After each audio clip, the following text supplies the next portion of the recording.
I'm Rebecca Lavoie, and this is a special bonus episode of Crime Writers On, an In the Dark update.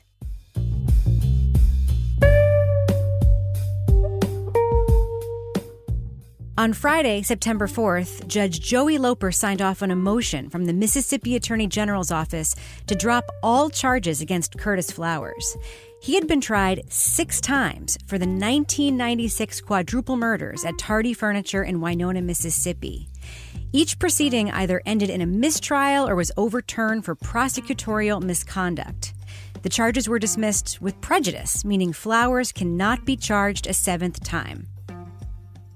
While Flowers' legal team can be credited for getting the conviction overturned by demonstrating his rights had been violated by racist jury selection practices, even prevailing at the U.S. Supreme Court last year, the criminal case against him was fatally undercut by the investigative reporting of the In the Dark podcast.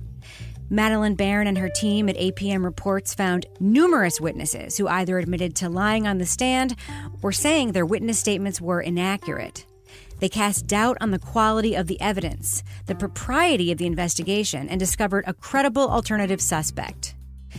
The podcast famously shined a light on the conduct of District Attorney Doug Evans, who tried again and again to convict and execute Flowers through a combination of racist legal maneuvers and evidence ginned up by his office's investigators. Excerpts from the podcast played in court helped convince the judge the state's case was fatally flawed. In the hours after the news broke, I reached out to Madeleine Baran to see if she would share her reaction to the end of the Flowers case and her team's journalistic contributions to all of these events and this news. Hi, this is Madeleine. Hi, Madeleine. Hi. So, how are you today? I'm doing well. A little tired, but doing well. I can imagine that you may have learned of this news about the state dropping the charges against Curtis Flowers with prejudice, perhaps before the rest of us did, but I'm wondering how it felt in that moment for you to hear that news. I mean, I think that's an extraordinary moment. You know, even though at a certain point it seemed like things were leaning that direction, that it would be dropped, you never know until it happens. And certainly in a case that's gone to trial 6 times, you know, nothing in this case is unthinkable, you know, and so we don't know it's over until we actually see that document in our hands that the Judge Loper has signed.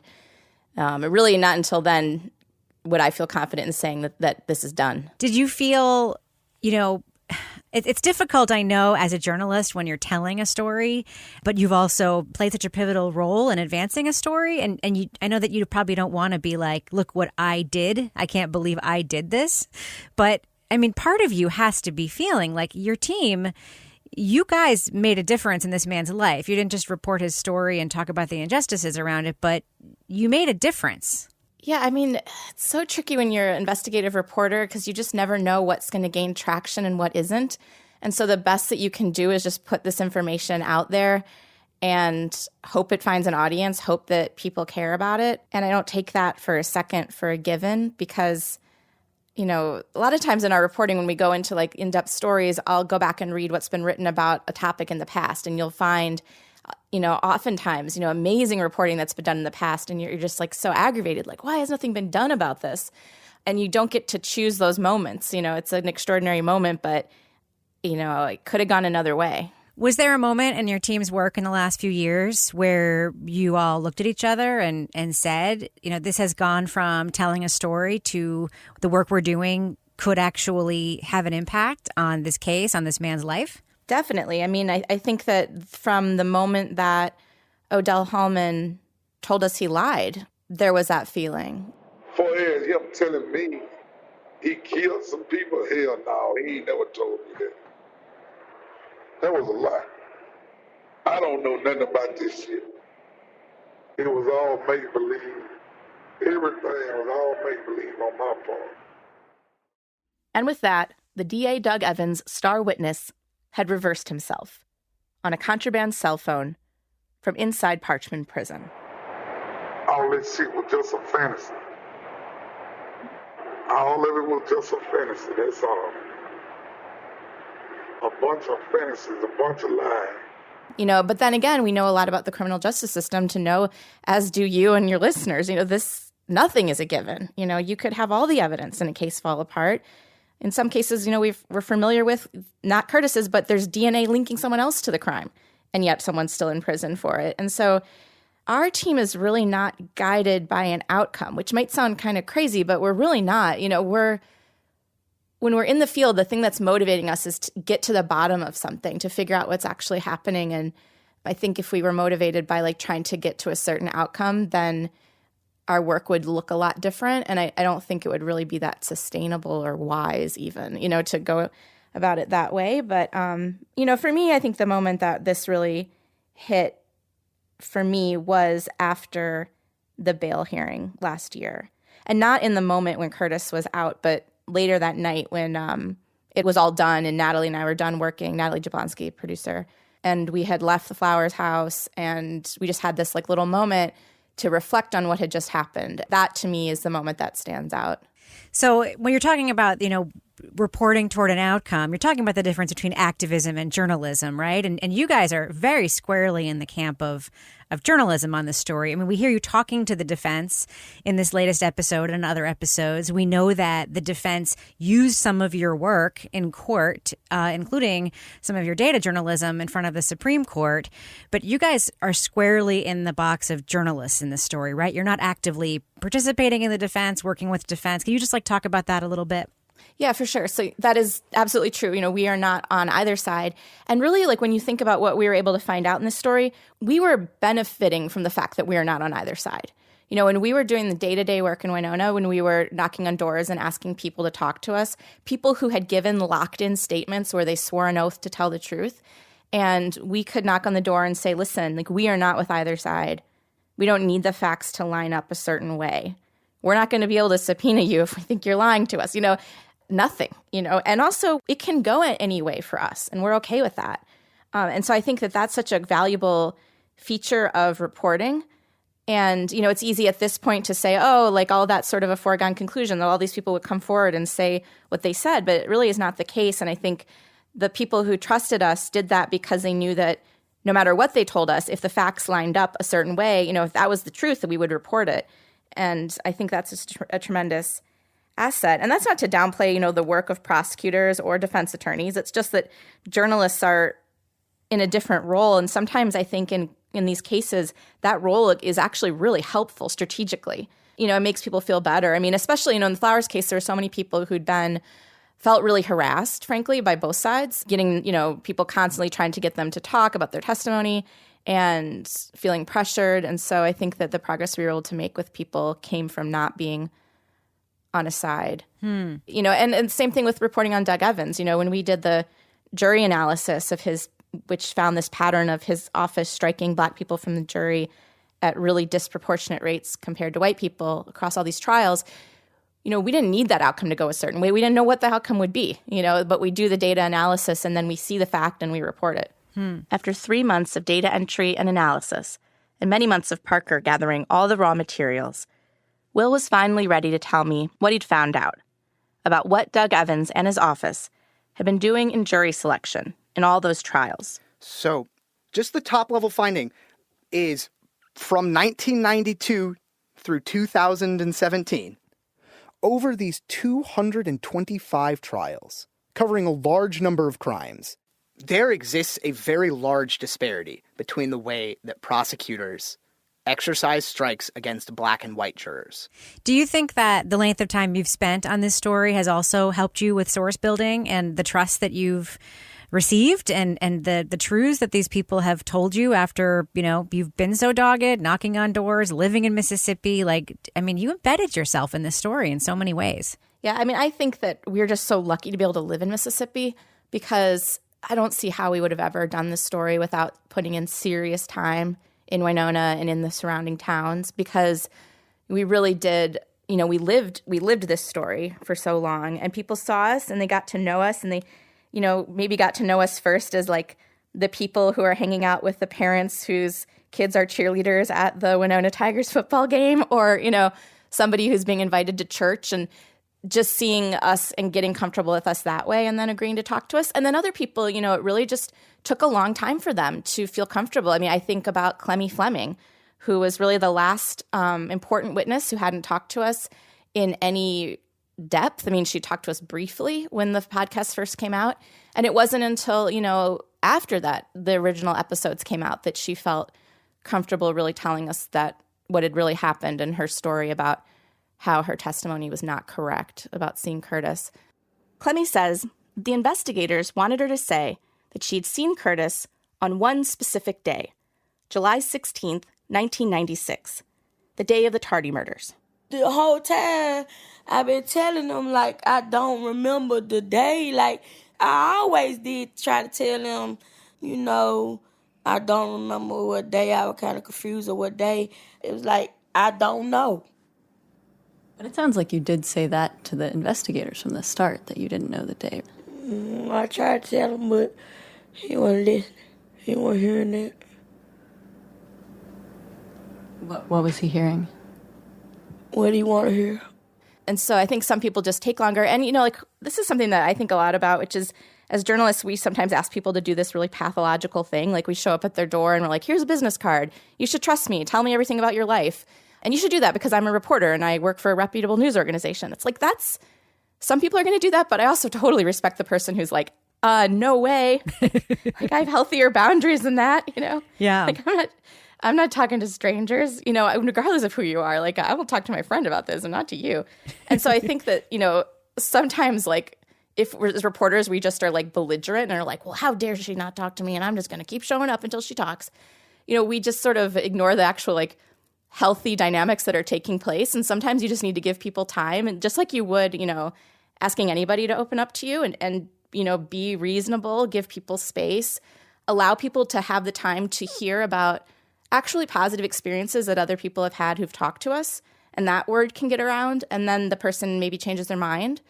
But they come to that understanding on their own. They don't come to that understanding because we're beating down their door all the time. And for all those reasons, I don't see how we do this without living there. And I just recognize, as a reporter who really only got into journalism to do this kind of in-depth work, I just feel really lucky that I'm able to do it because I know that it's a luxury. I mean, it shouldn't be a luxury. It's not a luxury in a democracy. At least it shouldn't be. But it is right now because there's just not, so many journalists are doing so much with so little.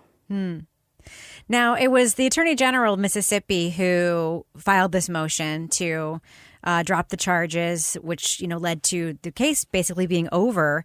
Can you just tell me a little bit about Attorney General Fitch? This is a person that, didn't really appear in a ton of your reporting, because I know that there was an election cycle that happened. Right. Can you just talk a little bit about her? What's her story? Yeah, so she's the new Attorney General, recently sworn in, and she's a Republican. And the politics of Mississippi look a little different than other parts of the country. So it's not necessarily that important, not as important as it might be elsewhere to know her party affiliation. Not to downplay it, but the previous Attorney General is this guy, Jim Hood, who ran for governor. He's a Democrat, ran for governor unsuccessfully. And he was is a former prosecutor, and had defended Doug Evans and his work on this case. And so I don't know how this would have gone if he was still the Attorney General, but Lynn Fitch won that election, and she is now the Attorney General. She doesn't have a background as a prosecutor or anything like that. But she did appoint a woman to head her criminal division who's very well regarded. And so it did seem possible at that point that it would be, when it went that way, that it would be dismissed. But yeah, Lynn Fitch is not, I think probably the most important thing about her in this case is that she does not come from a prosecuting background. So she doesn't have that instinct to see it from their point of view that we hear so often leads to prosecutors not being held accountable for their actions, right?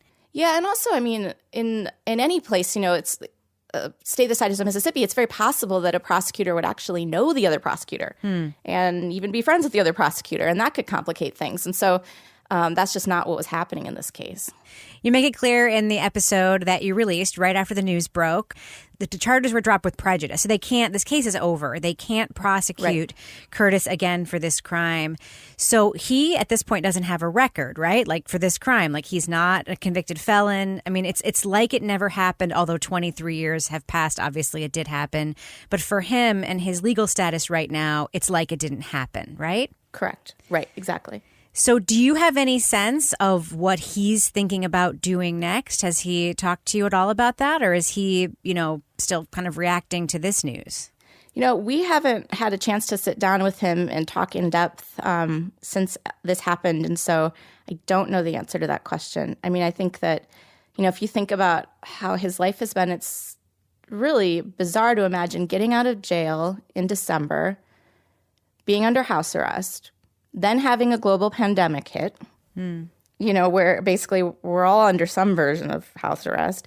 But, it's a strange time to get out of prison. And any time is a strange time to get out of prison, I guess. But, he'd been locked up for 23 years or so. And so, I'll be really interested to see, how he goes forward. I mean, the thing that I do think he has going in his favor is that he has such a strong family. And like so many people, whether they're guilty or innocent, who are in prison, after a while, the family, sometimes not even after a while, the family stops showing up. I mean, even the family that really cares might stop showing up. Right. Because it's hard and it's far and it's expensive and do they have a car and all these things. And so the fact that Curtis, his parents visited him every visiting hour, talked to his family all the time on the phone, his extended family, I think that helped him a lot in prison, and it's clear that's helping him a lot right now. Now, we heard in the episode that Doug Evans did not make himself available to speak to your team as of the time of our discussion here today. Who knows? That could change the next couple of days, although I'd be very surprised. Has your team heard any reaction from anybody else in Winona, either on Curtis's side of the case or on, the people who believed he was guilty side of the case? We did talk to a relative of Curtis's yesterday that we didn't include in the podcast, but she was just expressing, delight and excitement at this outcome. She actually didn't know. We called her, because we called her right after, and actually we're the ones who told her. And while Natalie was talking to her, her phone just started blowing up with all these calls. I haven't reached out yet haven't talked or reached anyone else in Winona, the people who think Curtis is guilty. I mean, we really felt like for that episode that was not the day for that. Right, right. And so that was a choice that we made to really not focus on that in that episode. But I do know, and of course, because of COVID, I haven't been back to Winona in a little while now, since December. But, as of then, certainly a lot of people, white people in the town, still believe that Curtis is guilty. And I would be surprised if that had overwhelmingly changed. I think, there are some people who've changed their minds, and certainly people in the surrounding areas. But in that town, it's still, by all accounts, still quite divided racially, like as it always has been, as to whether Curtis is guilty. Now, one lingering question that I have is around, in the episode that you guys just came out with after this news broke, you really do like a great exhaustive list of every reporting step and every outcome you had in your reporting that sort of led to this moment. And of course, one of the big ones was the identification of this alternate suspect, Willie James Hemphill. Can you just remind me quickly how he came into the frame for you guys? Was it documents? Mm-hmm. Was it a tip? Can you just remind me of how he sort of came into the picture again? So he came into the picture, it seems like so long ago. Natalie and I had moved to Mississippi. We're like living in this abandoned student housing in the middle of the summer in Oxford, and I have gotten all of the discovery from the case that's available. So I've spread it out all over the floor, and I'm trying to put it in chronological order. And there's all these duplicate documents and stuff, it's not in any kind of order. And this one sheet of paper is in the middle of all this, which is a form that this guy I've never heard of before, Willie James Hemphill, signed waiving his rights, saying he was aware of his right to remain silent. He was waiving that. And it was a couple days after the murders. And this guy, I didn't know who he was. He was not anyone I was familiar with. And that document in this, mounds and mounds of documents obviously stood out. So immediately we're like, well, there's got to be a ton more information about this guy. Where's his statement? What did he say when he was interviewed? It doesn't even say he was interviewed, but obviously he was interviewed because this is a form that you get, And so that began this question of who is Willie James Hemphill. And then we ended up trying to find him, memorably, I think. Very memorably. Yeah, we're radio reporters, and we were stopping by because we've been reporting on something that I don't even know if you remember at all, which is the Curtis Flowers case. Yes, that was years ago. The fellow that did the film, the furniture thing. Right. Yeah, and we came across a sheet of paper in the investigative file for Curtis's case, and that has your name on it. And I don't know. But that wasn't me. Oh, okay. Is it this? Are you that Willie James Hemphill? No, that's my cousin. Willie James Hemphill went to turn off the radio. Then he came back over. What you throw me off? What did you expect to find? Well, I expected to find the other Willie Hemphill. Oh, well, you expected to find, well, no, I ain't him. So. You were looking for the duplicate. I'm the original. It turns out there's a lot of Willie James Hemphills with that actual full name. Anyways, and so, then eventually we track him down and he says, oh, yeah, like right away, I was a suspect in that. He told us that he'd been interrogated by law enforcement about the murders, that law enforcement told him that people had reported seeing him on the street outside of Tardy Furniture that morning. He told us that he wore the same kind of shoe that made the bloody shoe print at the crime scene, and that law enforcement went on a multi-state manhunt looking for him, and that he'd been held in jail for nearly 2 weeks. But there was one big thing Willie James Hemphill had told me that I hadn't been able to check out by the time the podcast came out. Where he was on the day of the murders. I walked in when I was arrested wearing Fila Grant Hill shoes, which are the type of shoe that made the bloody shoe prints in the store where the murders happened. They told me that there were people who saw me downtown at the time of the murders that morning. So he basically said all this stuff to us, which was nowhere in the record. And of course, one of the most powerful pieces of evidence you can have as a defense attorney or as a person, being charged with a crime is evidence that someone else did it. Right. And the courts really take that seriously, like, as we know, Brady material. So that was very significant when Parker and I went to Indiana and we're talking to Willie James Hemphill, and he was telling us all this stuff because we knew that was not anything that Curtis and his legal team had heard before. And so that ended up playing a pretty significant role in what happened next because, if you're trying to defend yourself, you need to know if there's anyone else who has evidence against them. And that, I think that Willie James Hemphill part stood out to Judge Loper because in the bail hearing in December when Loper let Curtis out, he brought it up. And you heard the testimony in the prior trials that from John Johnson and I believe others that Mr. Flowers was the only suspect. And Your Honor.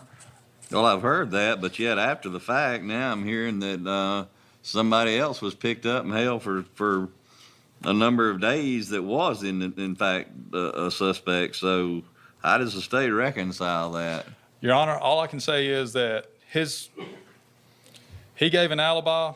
Now, I don't know what was done on it, but there's no other evidence to point that he had anything to do with it other than maybe he had a pair of shoes and maybe someone saw him around the store that day, which that's about the same type of evidence the state has against Mr. Flowers, isn't it? It seems like there's just as much evidence against that guy that there is against Curtis. Right. I mean, that was certainly memorable. So the state is not indicating that they are pursuing the truth in this Tardy murders case right now. I mean, have you had any hint at all that they're investigating the Willie James Hemphill lead in any way? No. I mean, as far as we can tell, there are no plans to reopen the investigation. And as far as we can tell, there is no active investigation. I mean, obviously, if we were to learn of one, we would tell people, but I'm not aware of one. And, this sometimes happens. Actually, I think it probably happens a lot in these types of cases where somebody has been charged and convicted and then they're later exonerated. And then the truth of what happened, who killed these 4 people at Tardy Furniture in the summer of 1996 becomes a kind of unfortunate footnote to the case when really that was the center and that is the whole reason for the case in the beginning. It wouldn't surprise me if it has been the case for many years now that several family members of the victims believe still that it was Curtis, even after the Supreme Court reversed the conviction. And that's understandable if they believe that for that long. And it's obviously a complicated part of the story. But so I think there are people who still think, well, that right person was Curtis and Curtis just wasn't convicted. So there's not really, I don't feel like there's a whole lot of energy to look in another direction.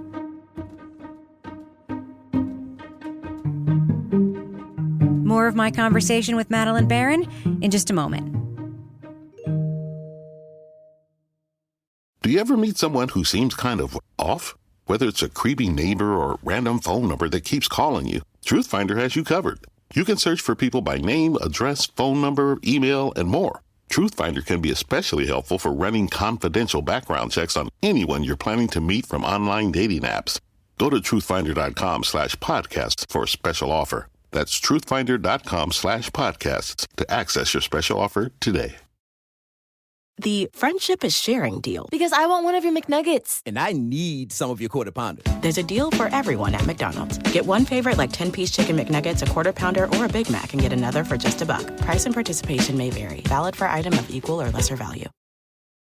Luxury is meant to be livable. Discover the new leather collection at Ashley with premium quality leather sofas, recliners, and more, all built to last. No matter how many spills, scuffs, or pet-related mishaps come its way, the leather collection at Ashley is made with the durability you need for the whole family. Shop the new leather collection at Ashley and find chairs starting at $499.99 and sofas at $599.99. Ashley, for the love of home.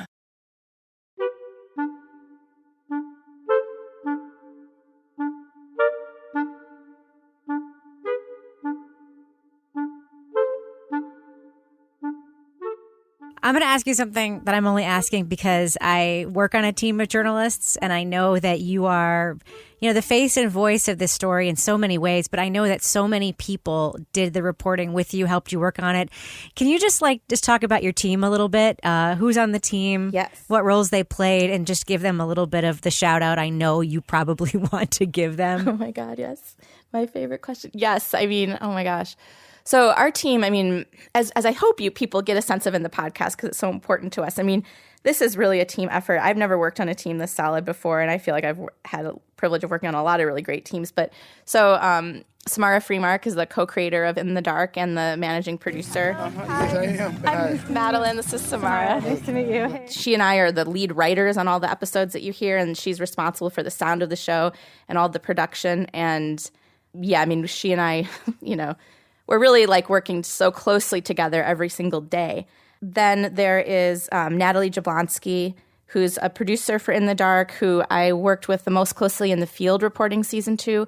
So Natalie and I, all of our team moved there and lived there for periods of time. Natalie really put in a ton of time recording, almost everything that you're hearing from Winona. She played a role in.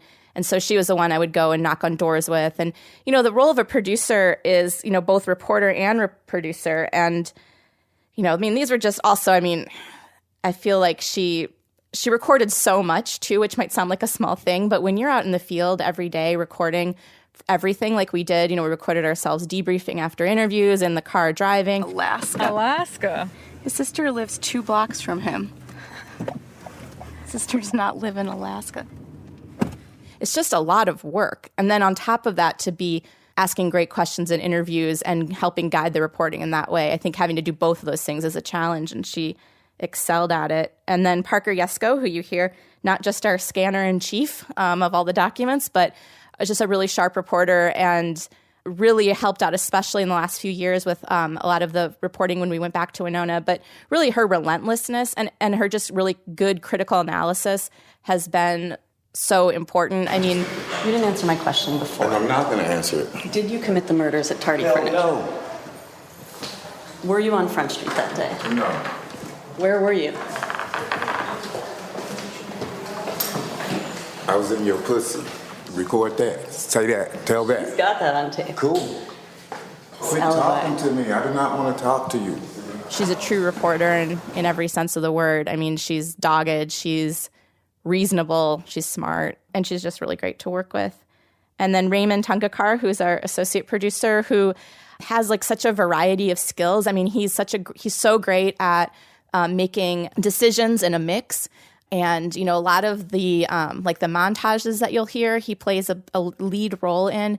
And then he also, specifically in season 2, he was the person we put in charge of ballistics. We basically said, Raymond, you've got to, your job is the gun and everything that's fired from it. And my God, we needed that because none of us were gun experts. And he did such a great job. And then also finding people. A lot of the job of a producer in a situation like that is to find experts, find the people who can really talk to you about this evidence. And so some of the most memorable things that happened revolving around the science of this case, Raymond is 100% the person to thank for that. And then we have our editor, Catherine Winter, who is just tireless, and we're constantly, needing to track something at 1 a.m. and somehow, and she has a great idea for how to restructure a sentence, long past when our brains have stopped working. and is just really good at, the role of an editor.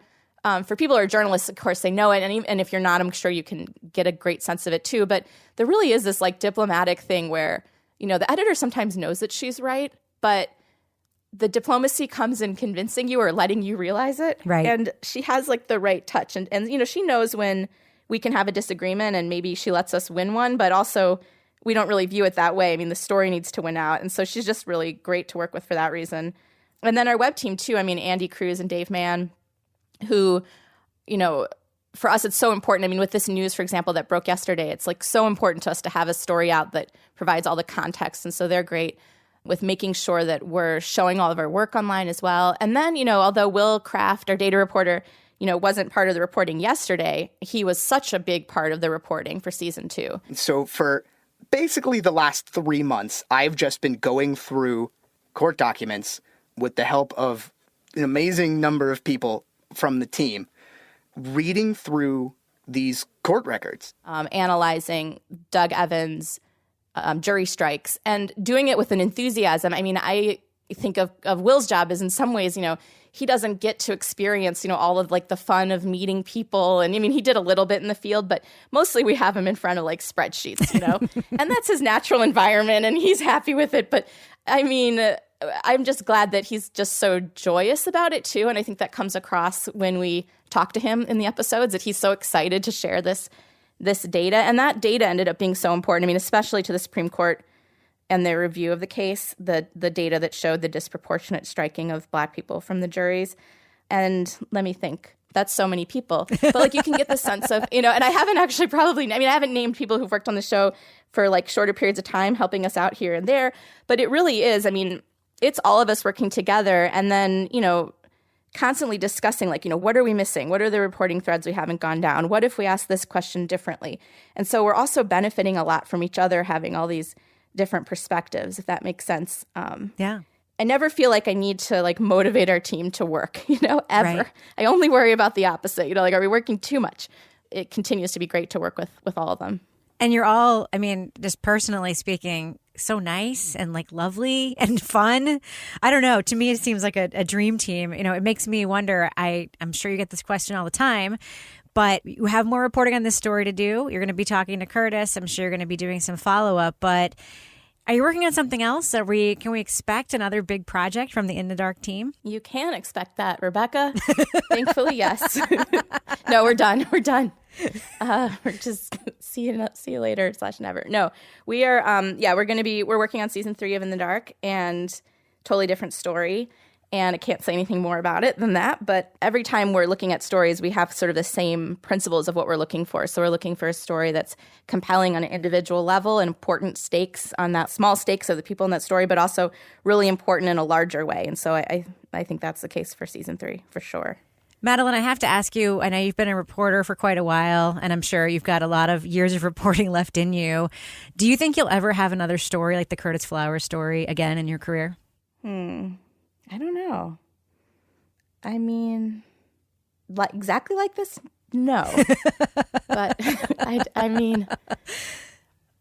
but yeah, I mean, you never know. I mean, one of the fun things about being a reporter is that you get to spend a really long time in something, and then you get to go off and do the next thing, and the next thing ends up somehow being stranger and even, more unexpected than the thing before. So I have no idea. Well, Madeleine, you're one of my heroes. You're also a friend, and I just adore talking to you. But I can't tell you, on behalf of my listeners, I know they all just are in complete awe of your and your team's work. And it's such a pleasure to have your voice on our show. So thank you so much for talking with me about this incredible news. Yeah, thank you for having me. And also just, we do our work as reporters on this story, but I do think it makes a difference to have people care about Curtis's case. And it means a lot to us, to have, you and your team spend time talking about this story and talking about the prosecutor and the issues of accountability. And so I think that, for people who are listening, like it's no small thing to listen and to tell people about it and to care about it.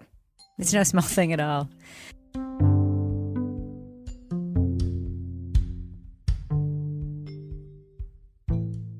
Our huge thanks to Madeleine Baran for talking to me for this bonus episode, and thanks for making what will be remembered as perhaps the most significant true crime podcast in history. That's it for this special episode of Crime Writers On. Thanks for listening. We'll catch you later.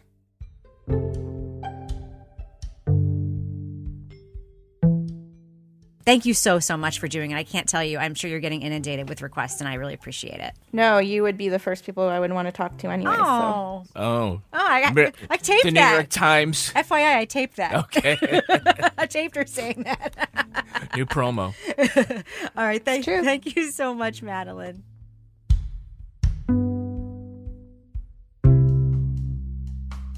Partners in Crime Media.